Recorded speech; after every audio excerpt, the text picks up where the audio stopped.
السلام علیکم ناظرین کرام، نئی ویڈیو میں آپ کو خوش آمدید کہتے ہیں۔ آج میں حیران رہ گیا ہوں۔ عمران خان میں ایسی صلاحیت ہے کہ وہ لوگوں کو حیران کر دیتے ہیں، لیکن آج مجھے واقعی بہت حیرانی ہوئی۔ انتظار حسین پنجوتھا نے عمران خان سے ملاقات کا احوال بتایا ہے، بلکہ ایک کیس کی پروسیڈنگ کا احوال بتایا عدالت میں۔ ان کا کہنا تھا کہ توشہ خانہ کیس کی پچھلی سماعت پر جب پروسیکیوٹر نے 2 گواہان کی گواہی ریکارڈ کروا لی اور کیس اگلی تاریخ کے لیے ملتوی ہونے لگا تو عمران خان نے پروسیکیوٹر کو تھپکی دی اور کہا کہ تیار رہنا، میری جگہ پر نواز شریف کھڑا ہوگا اور آپ نے ایسے ہی کیس لڑنا ہے۔ جلد نواز شریف یہاں ہوگا اور اسے لمبی سزا ہوگی، اس بار نہیں بچ پائے گا، ہم اسے چھوڑیں گے نہیں۔ ناظرین اکرام، جو شخص 30 سال سے زیادہ کی سزا خود کاٹ رہا ہو، جس کی اپنی عمر 72 سال ہونے والی ہے، اس شخص کا اللہ پہ اتنا ایمان ہے، اسے یقین ہے کہ ایک دن بہت جلد آنے والا ہے جب اصل مجرم جیل کی سلاخوں کے پیچھے ہوں گے، اصل مجرم عدالت کے کٹہرے میں کھڑے ہوں گے اور اصل مجرموں کا احتساب ہو رہا ہوگا، ان کو پروسیکیوٹ کیا جا رہا ہوگا، ان کو قرار واقعی سزا دی جا رہی ہوگی۔ کچھ لوگ کہیں گے یہ تو پاگل پن ہے، ان حالات میں بھی اتنی امید، اتنا آپٹیمزم۔ عمران خان از الٹیمیٹ آپٹیمسٹ۔ جو مایوسی کی گرد چھانے لگتی ہے وہ ایک دم چھٹ جاتی ہے ایسی بات سن کے۔ کیا ہم میں سے کسی کی بھی حالت وہ ہے جو اس ٹائم عمران خان کی ہے؟ Everything and everyone is against them in the system۔ Literally یہ بات کہی جا سکتی ہے جو عمران خان نے 2022 میں کہی تھی، جو ارشد شریف نے بھی ہمیں بتائی تھی کہ انہوں نے پوچھا تھا کہ کوئی رہ تو نہیں گیا جو میرے خلاف نہ ہو، تو جواب آیا کہ کوئی بھی نہیں رہ گیا۔ آج واقعی کوئی ایسا نہیں ہے جو عمران خان کے خلاف نہ ہو اس سسٹم میں، لیکن عوام عمران خان کے ساتھ ہے اور اسے اللہ کی نصرت پر پورا یقین ہے کہ وہ جلد باہر ہوگا، ان کیسز سے بری ہوگا اور اصل مجرم جیل کی سلاخوں کے پیچھے ہوں گے جنہیں پروسیکیوٹ کیا جا رہا ہوگا۔ عمران خان کو اپنی حکومت واپس ملنے کا بھی 100% یقین ہے۔ اسے ایک رائی برابر بھی شک نہیں ہے کہ جو مینڈیٹ مجھے عوام نے دے دیا ہے وہ میں کسی نہ کسی طرح ان سے نکلوا لوں گا، بے شک مجھے اس کے لیے کچھ بھی کرنا پڑے۔ اور کل جو احتجاج ہوا ہے اس نے ان کی چولیں ہلا دی ہیں۔ جب ظلم زیادہ کیا جاتا ہے، سمجھیں احتجاج کامیاب تھا اس لیے ظلم کرنا پڑا، اگر احتجاج ناکام ہو تو ظلم نہیں کرنا پڑتا۔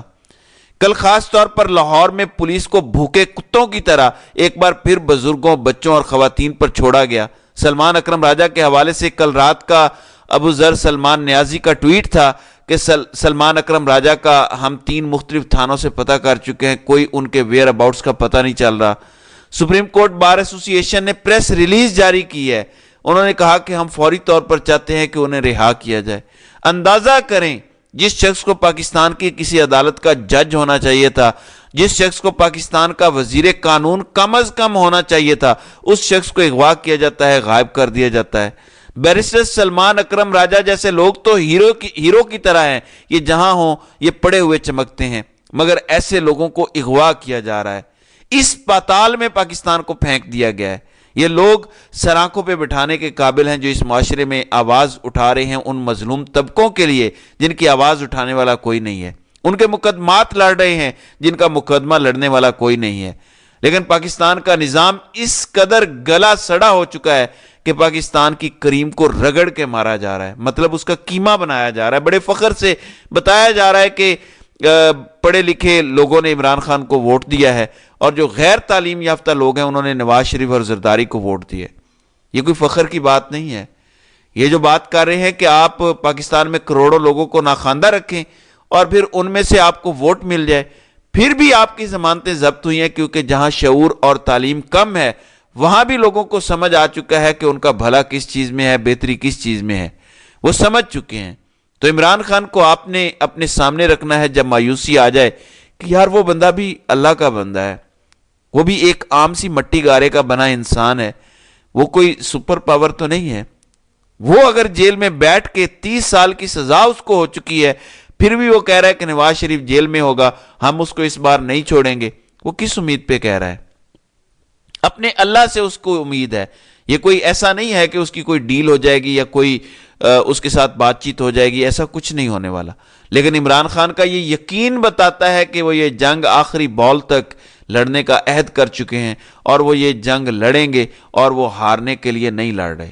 جس بندے کو اللہ تعالیٰ نے زندگی کی ہر جنگ جتائی ہے، مجھے یقین ہے یہ شخص اپنی زندگی کی آخری جنگ بھی جیتے گا۔ اس کے بغیر وہ دنیا سے جانے والا نہیں ہے، ورنہ اب تک جتنی قتل کی کوششیں ہو چکی ہیں کچھ ہو چکا ہوتا۔ اس لیے میں مایوس نہیں ہوں اور آپ نے بھی مایوس نہیں ہونا پاکستان کے حالات کو لے کر۔ کل آصف علی زرداری نے حلف اٹھایا، شہباز شریف ملک کا وزیر اعظم بن چکا ہے، قاضی فائز عیسیٰ ملک کا چیف جسٹس ہے، اور باقی طاقتور حلقوں کا حال آپ کے سامنے ہے۔ پاکستان اس وقت بلا شک و شبہ اپنے لوئسٹ پوائنٹ پہ ہے۔ 1971 میں پاکستان ٹوٹ گیا تھا، مغربی پاکستان بچ گیا تھا، شاید مورال تب بھی اتنا لو نہیں ہوگا جتنا اب لو عوام کا ہے۔ شاید پاکستان نے اتنا لوئسٹ پوائنٹ تب بھی ٹچ نہیں کیا تھا جتنا اب ٹچ کر دیا ہے۔ ناظرین اکرام، یہاں سے ہم نے صرف اوپر جانا ہے، یہاں سے صرف بہتری کی گنجائش ہے۔ اس سے زیادہ پاتال کیا ہوگا کہ شہباز شریف ملک کا وزیر اعظم بنا دیا گیا ہے اور آصف زرداری کو صدر لگا دیا جائے۔ ایک ٹی ٹی سرکار ہے، ایک 10% سرکار ہے، آفیشلی جے آئی ٹیز بنی ہوئی ہیں، ان کے سارے کارنامے کاغذاتی ثبوتوں کے ساتھ، دستاویزی ثبوتوں کے ساتھ موجود ہیں، اور آج یہ لوگ ہمارے ملک کے بڑے عہدوں پر ہیں۔ جنہوں نے ان کو سلیوٹ کرنا ہے وہ بڑی خوشی سے سلیوٹ کر رہے ہیں۔ سوچیں وہ کتنے کرپٹ ہوں گے۔ پھر آصف زرداری کے جنہوں نے ملٹری سیکرٹری وغیرہ بننا ہوتا ہے، ان لوگوں کی تو رالیں ٹپک رہی ہوں گی، کیونکہ آصف زرداری کے سابق ملٹری سیکرٹری کے حوالے سے تو کہانیاں کتنی زیادہ ہیں کہ کس طرح سے آصف زرداری کے فیک اکاؤنٹ کے کیسز میں پتہ چلتا ہے کہ کس طرح سے پیسے کس کس کے اکاؤنٹ سے گھوم کے کہاں کہاں جاتے تھے۔ تو کتنی رالیں ٹپک رہی ہوں گی اب کہ کاش یہ جاب ہمیں مل جائے۔ زرداری تو واقعی نوازتا بڑا ہے، اپنے ساتھ لوگوں کو ملانے کے لیے وہ تو سب کچھ نچھاور کرتا ہے۔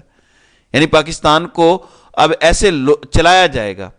پھر آصفہ زرداری کو فرسٹ لیڈی قرار دے دیا ہے پیپلز پارٹی نے۔ یہ عجیب جوکر ہیں۔ آصف زرداری کا جتنا مجھے پتا ہے وہ سنگل زندگی گزار رہے ہیں۔ ان کی اہلیہ بے نظیر بھٹو 2007 میں دنیا سے جا چکی ہیں، لیکن فرسٹ لیڈی قرار دیا جا رہا ہے صدر کی بیٹی کو۔ ظاہر ہے باپ کا راج ہے، جو مرضی کریں، عوام تو کیڑے مکوڑے ہیں، یہ کیا کر سکتے ہیں۔ لیکن یہیں پہ آپ کو سمجھنا ہوگا کہ یہ آپ کو جو احساس دلانا چاہتے ہیں کہ آپ کیڑے مکوڑے ہیں، آپ کیڑے مکوڑے نہیں ہیں۔ یہ جو اعلانات ہو رہے ہیں کہ عمران خان کے باہر آنے تک احتجاج ہوگا، میں سمجھتا ہوں یہ بالکل ٹھیک ہے، کیونکہ تحریک انصاف کی لیڈرشپ جو باہر ہے یہ کوئی اتنے بڑے لیول کے لیڈرز نہیں ہیں، not a single one of them۔ یہ اگر سارے اکٹھے ہو جائیں یہ اپنا مینڈیٹ نہیں واپس لے سکتے۔ تو جدوجہد کا فرسٹ نقطہ یہ ہونا چاہیے کہ عمران خان کی رہائی ہو۔ آپ کی فوج کا جنرل جب باہر آئے گا، جس نے کمانڈ کرنی ہے، آپ کا کمانڈر اینڈ چیف جب باہر آئے گا، باقی معاملات وہ خود دیکھ لے گا۔ آ کے عمران خان کو بہتر پتا ہوگا کہ آگے میں نے کیسے چلنا ہے، ان کے حلق سے میں نے کیسے اپنا مینڈیٹ واپس لینا ہے۔ تو میں مشورہ دوں گا تحریک انصاف کی لیڈرشپ کو، 1 پوائنٹ ایجنڈا یہ ہونا چاہیے کہ ہمارے لیڈر کو اور باقی سیاسی قیدیوں کو، خواہ وہ خواتین ہیں مرد ہیں، ان سب کو فوری طور پر رہا کیا جائے۔ یہ ایجنڈا ہوگا، آپ کا سنگل لیزر لائک فوکس ہوگا تو بات بنے گی۔ عدلیہ پہ دباؤ ڈالنا پڑتا ہے، اس کے لیے جلسے کریں، ریلیز کریں، جلوس کریں، میڈیا پہ آ کے بات کریں، دباؤ ڈالیں، کیونکہ ان ججز نے اسی معاشرے میں رہنا ہے۔ عامر فاروق نے بھی اسی معاشرے میں رہنا ہے، ہر طرح کی پارٹیز ملاقاتوں میں جانا ہوتا ہے، ہر جگہ پہ لوگوں پہ یہ سوشل پریشر پڑتا ہے جب آپ یہ پریشر ڈالیں گے۔ اس لیے اگر آپ لوگ سنگل پوائنٹ ایجنڈا نہیں رکھیں گے، 1 پوائنٹ ایجنڈا نہیں رکھیں گے، تو جو قوتیں عمران خان کو جیل میں قید کیے ہوئے ہیں، یہ عمران خان کو کم از کم 1.5 سال باہر نہیں آنے دینا چاہتی۔ یہ ان کا منیمم ایجنڈا ہے۔ بائی دا وے، اتنی ان کی گندی سوچ ہے کہ یہ سوچتے ہیں کہ wait is out, wait it out, یعنی عمران خان مشکل وقت گزارے گا، 72 ایئرز اولڈ ہے، صحت خراب ہو جائے گی، کیونکہ ایج کے حساب سے ظاہر پرابلمز ہوتے ہیں، یا تو وہ اس قابل ہی نہیں رہے گا یا نیچرلی ہماری جان چھوٹ جائے گی عمران خان سے۔ یہ اس حد تک گرے ہوئے لوگ ہیں۔ اب یہ مزید کچھ لوگوں کو ٹارگٹ کر رہے ہیں۔ مراد سعید پہ ابھی بھی وہی ریڈ لائن لگی ہوئی ہے، حالانکہ خیبر پختونخوا میں تحریک انصاف کی حکومت آ چکی ہے، لیکن اب تک مراد سعید کا باہر نہ آنا خطرے کی گھنٹی بجا رہا ہے کہ ریڈ لائن ہے، اور مراد سعید کی جان کو بہت زیادہ خطرہ ہے اگر وہ سامنے آتے ہیں۔ اسی طرح زبیر نیازی، حماد اظہر، مونے سلائی وغیرہ ہیں، ان سب کے لیے بڑے پرابلمز ہیں، بہت مشکل صورتحال ہے ان کے لیے،